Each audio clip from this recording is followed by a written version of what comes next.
Ние го имаме тој феномен на потребата да се прославува, да се слави.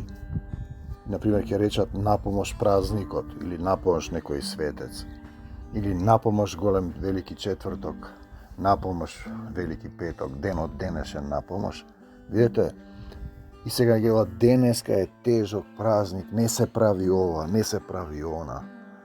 Знаете дека Исус во сабота, кога исцели човек, тие му велеа, зошто исцелуваш во сабота? Тој му одговори, дали е дозволено во сабота да се прави добро и зло?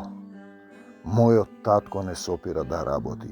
И нивниот акцент е на тие обредни постапки во кои ги внесуваат понеделник, вторник, среда. Имаме света среда, дури и празник. Денови, датуми, одредници кои едноставно не ти дозволуваат да се прилепиш, да се претопиш, да се преродиш во Исус и ти остануваш надвор од Исуса и си живееш некоја своја традиција, своја вера, своја слава. И така си надвор, не си во Господ Исус Христос и сигурно ќе пропаднеш, ќе мораш да поминеш низ оган, ако делата ти се добри ќе поминат, ако не се ќе бидеш самиот оштетен, за да чекаш суд. Само гледај да бидеш облечен, да не бидеш гол, како што вели гола душа.